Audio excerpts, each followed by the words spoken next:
विद्यार्थी मित्रों, आ विडियो में आपणे ध्रुवीभवनना जे डबल यूनिटना अगत्यना कॉन्सेप्ट जोवाना छे। हूँ केटलाक सूत्र बतावीश अने ए सूत्रनो केवी रीते उपयोग थाय ए आपणे बाबत अहींया शीखीशुं। तो जुओ, पहेला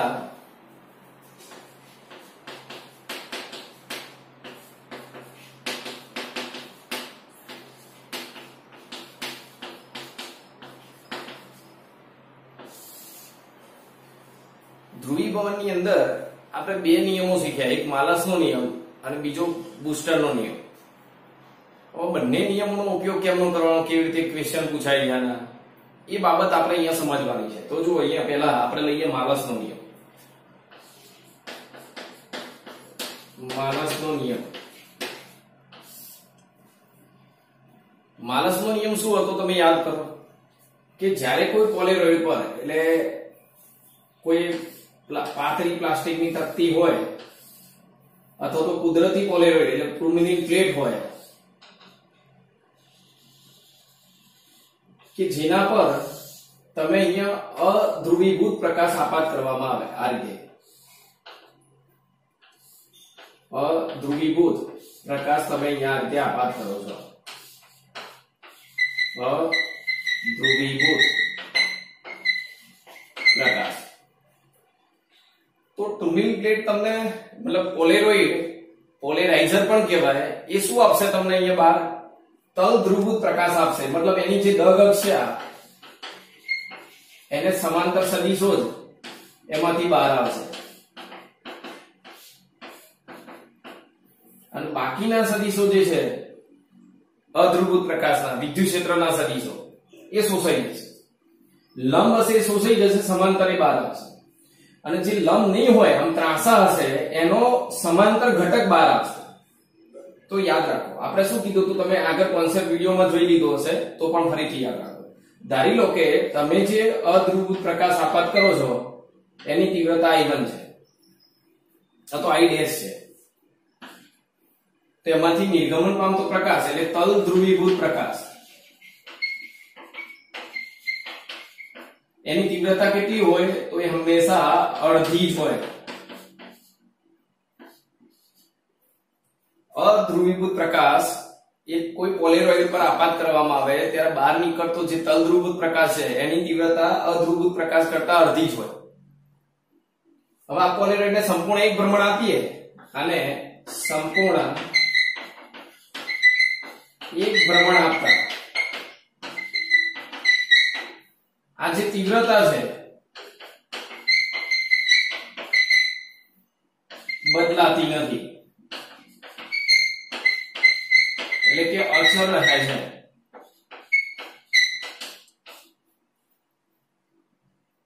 એટલે આ પહેલો એક માર્કના અગત્યના કોન્સેપ્ટ છે।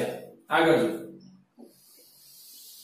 હવે આ પ્રકાશ અહીંયા તલધ્રુવીભૂત પ્રકાશ છે। હવે કોઈ બીજો પોલેરોઇડ તમે આની સાથે થીટા ખૂણે ગોઠવે, આ પોલેરોઇડ સાથે આમ ત્રાંસો મૂક્યો હોય એનાથી થોડા અંતરે અથવા એના પર આમ થોડો ત્રાંસો મૂકી દીધો।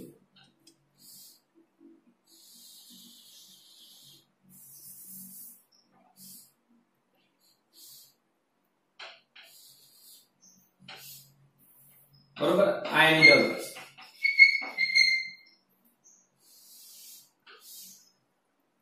तो आ पोलेरोइड नी दगक साथे आ जे विद्युत क्षेत्रना सदिशो छे ए थीटा खूणे आपात थशे। એટલે આમ જો આમ ઊભા છે એટલે આ ઊભા આમાં આવશે એટલે આની સાથે આ રીતે આપાત થશે આ વિદ્યુત ક્ષેત્રના સદિશો થીટા ખૂણે। તો આ વિદ્યુત ક્ષેત્રના જે સદિશો છે ધારી લો કે આ વિદ્યુત ક્ષેત્રના સદિશોનો કંપવિસ્તાર E0 છે। વિદ્યુત ક્ષેત્રના સદિશો નો કંપવિસ્તાર मतलब એનું મહત્તમ મૂલ્ય એ E0 છે। તો આ E0 ના બે ઘટક પડે, એક આ દગ અક્ષને સમાંતર एम कहेवाय E0 cos थीटा અને બીજો આ દગ અક્ષને લંબ E0 sin थीटा। હવે ફરીથી એકવાર આ પોલેરોઇડ માંથી કયા ઘટકો બહાર આવે છે? દગ અક્ષને સમાંતર છે એ ઘટકો બહાર આવે। આમ જો દગ અક્ષને જે સમાંતર હશે બહાર આવશે એટલે કયા બહાર આવ્યા? E0 cos थीटा અને જે લંબ છે E0 sin थीटा એ શોષાઈ જશે। તો નિર્ગમન અહીંયા જે પ્રકાશ આવ્યો એ પણ તલ ધ્રુવીભૂત પ્રકાશ જ છે। તલ ધ્રુવીભૂત प्रकाश પારગમન પ્રકાશ કહેવાય અને નિર્ગમન કહેવાય, પારગમન કહેવાય. જો નિર્ગમન પારગમનના આપાતમાં શું કે કોઈ પ્રકાશ આપાત થતો હોય એના આપાત પ્રકાશ કહેવાય, બહાર નીકળે એટલે નિર્ગમન કહેવાય. હવે આના માટે આ આપાત પ્રકાશ કહેવાય અને આ બહાર નીકળે નિર્ગમન કહેવાય. પણ 3 વખત ઉલ્લેખ કરવો હોય તો આપાત, નિર્ગમન પ્રકાશ અને પછી પાર થઈ ગયો, છેક બહાર આવી ગયો એટલે પારગમન પ્રકાશ. સારું, હવે આ પ્રકાશ તલધ્રુવભૂત છે. તો જ્યારે કોઈ પોલેરોઇડ પર તલધ્રુવભૂત પ્રકાશ આપાત કરવામાં આવે ત્યારે બહાર આવતો જે પ્રકાશ છે એની તીવ્રતા કયા સૂત્ર વડે શોધી શકાય? I0 cos square theta, જેને માલસનો નિયમ કહે છે, જેને માલસનો નિયમ કહે છે.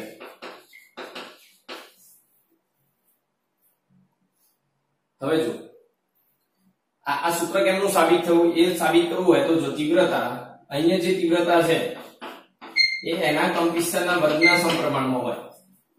અહીંયા તીવ્રતા એના કંપનવિસ્તારના વર્ગના સમપ્રમાણ, અહીંયા તીવ્રતા I0 એ E0 ના વર્ગના સમપ્રમાણમાં. અહીંયા જે તીવ્રતા હોય ધારો કે I એ એના કંપનવિસ્તારના વર્ગના સમપ્રમાણમાં.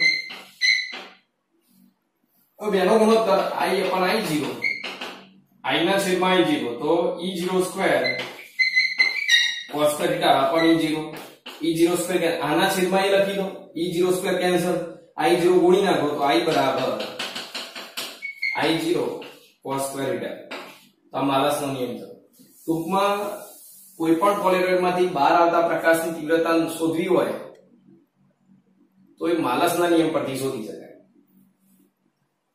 બરોબર. હવે યાદ રાખો, આને સંપૂર્ણ એક ભ્રમણ આપો શું થાય? સંપૂર્ણ એક ભ્રમણાંતર.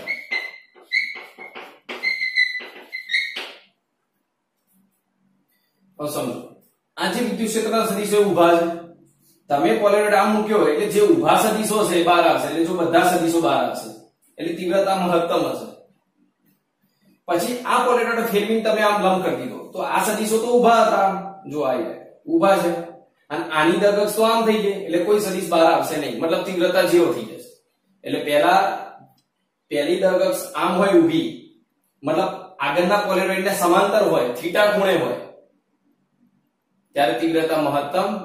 90 ના ખૂણે લઈ જાઓ તો તીવ્રતા 0, 180 ના ખૂણે લઈ જાઓ તો પાછું ઊભી થઈ ગઈ એટલે મહત્તમ સદિશો બહાર આવે એટલે તીવ્રતા મહત્તમ. પછી 270 ના ખૂણે લઈ જાઓ તો તીવ્રતા 0 અને પછી 360 ના ખૂણે પાછું મહત્તમ.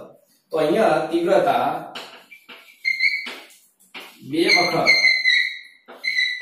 મહત્તમ એટલે એની સ્થિતિ 1 કહેવાય અને 2 વખત 0 એની સ્થિતિ 0 કહેવાય મળે છે. એટલે આના પરથી શું બાબત યાદ રાખવાની છે તમારે કે જ્યારે કોઈ પોલેરોઇડ પર અધ્રુવભૂત પ્રકાશ આપાત કરીએ ત્યારે બહાર નીકળતો પ્રકાશ તલધ્રુવભૂત જ હોય, તેની તીવ્રતા અડધી જ હોય અને તીવ્રતા આને જો ભ્રમણ આપવામાં આવે તો પણ તીવ્રતા બદલાતી નથી. બીજી બાબત અહીંયા શું યાદ રાખવાની, જ્યારે કોઈ પોલેરોઇડ પર તલધ્રુવભૂત પ્રકાશ આપાત થાય ત્યારે બહાર આવતા પ્રકાશની તીવ્રતા પોલેરોઇડના ભ્રમણ સાથે બદલાય છે અને એ તીવ્રતા માલસના નિયમ પરથી શોધી શકાય છે. એમાં બીજું શું યાદ રાખવાનું, જ્યારે બંને પોલેરોઇડ સમાંતર હોય, ધારો કે આ પોલેરોઇડ સીધો હોય, આ વિદ્યુત ક્ષેત્રના સદિશોને ઊભો, તો મહત્તમ તીવ્રતા બહાર આવે. લંબ થાય 90 ના ખૂણે 0 તીવ્રતા, 180 ના ખૂણે મહત્તમ, 270 ના ખૂણે 0, 360 ના ખૂણે મહત્તમ. એટલે 2 વાર મહત્તમ 2 વાર 0. શરૂઆત કરીએ એ ના ગણાય એટલે એના સમાંતર તો એ નહીં ગણવાનું. પછી જો 90 એટલે 0 પછી મહત્તમ પછી 0 પછી મહત્તમ એટલે 2 વાર મહત્તમ 2 વાર 0. હવે માલસના નિયમનો ઉપયોગ શું કરવાનો, કેવી રીતે કરવાનો ધ્યાન આપજો. આ બાબત સારી રીતે નોંધ કરી લેજો. હવે આના રિલેટેડ નીટ અને જેડબલઈ ની અંદર ઘણા બધા પ્રશ્નો પૂછાયેલા છે. જેડબલઈ માં 2 થી 3 પ્રશ્નોના પૂછાયેલા છે, નીટમાં પણ 1 કે 2 પ્રશ્નો આમાંથી પૂછાયેલા છે. એટલે આ ટોપિક આપણા માટે ખૂબ જ અગત્યનો છે, બોર્ડ માટે પણ ખૂબ જ અગત્યનું. મેં વિડીયોમાં કીધેલું જ છે તમને આ ચલાવ્યું ત્યારે કે મોસ્ટ આઈએમપી ક્વેશ્ચન છે, ખાસ તમે આને તૈયાર કરી દેજો. હવે જો ધારી લો કે આવો કોઈ પ્રશ્ન આપ્યો હોય, જો આનો ઉપયોગ કેમનો કરવાનો છે સમજો.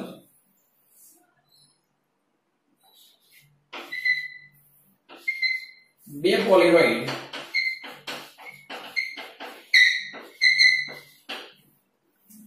એકબીજા પર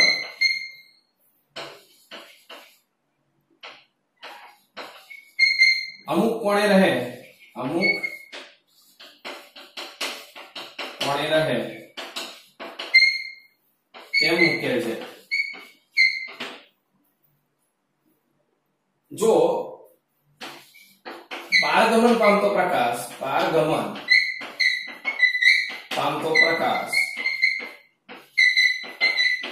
આપાત પ્રકાશ કરતા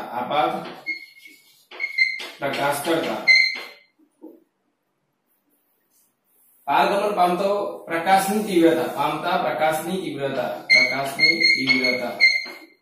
એ આપાત પ્રકાશની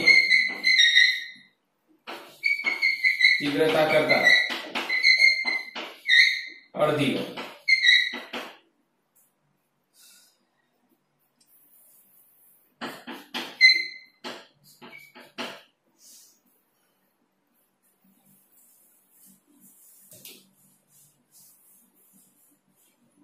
તો બે પોલેરોઇડ વચ્ચેનો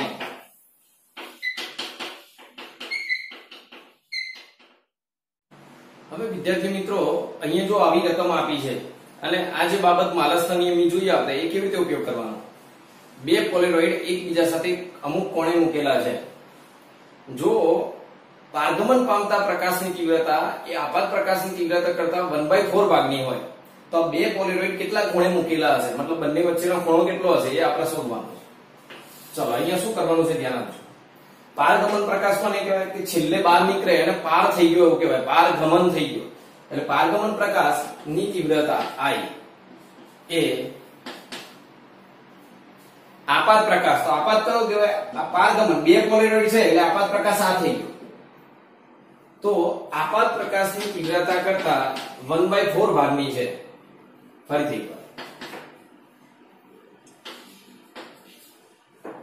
પારગમન પામતો પ્રકાશ જેને આપણે I વડે દર્શાવ્યું, પારગમન પામતો પ્રકાશ I એ આપાત પ્રકાશ, બે પોલેરોઇડમાં આપાત પ્રકાશ આ કહેવાય. આપાત પ્રકાશ I' કરતા 1/4 ભાગનો છે. તો બંને પોલેરોઇડ વચ્ચેનો ખૂણો કેટલો? હવે શું કરવાનું છે? તો છેલ્લે જે પારગમન પામ્યો એ માલસના નિયમ પરથી શોધાય. I0 cos θ. I0 એટલે એના પર જે આપાત થયો પેલો નહીં, બરોબર? ચલો તો I0 એટલે આ પ્રકાશ અને cos θ અને આ બાજુ I'/4. હવે જો આ પ્રકાશ કેટલો હોય? અહીંયા જે પ્રકાશ છે આના કરતા અડધો હોય એટલે લખાય અહીંયા I0 = I'/2 cos θ I'/4. તો I' કેન્સલ, બે અહીંયા 4 એટલે નીચે 2 વધે તો cos θ બરાબર 1/2. તો cos θ બરાબર 1/√2. બે કાઢના ગોળ વર્ગમૂળ થઈ જાય અને cos કેટલાની કિંમત 1/√2 થાય તો 45 એટલે π/4. તો આ બે પોલેરોઇડ એકબીજા સાથે π/4 ખૂણે હશે. બંને પોલેરોઇડ વચ્ચેનો ખૂણો કેટલો હશે? 45.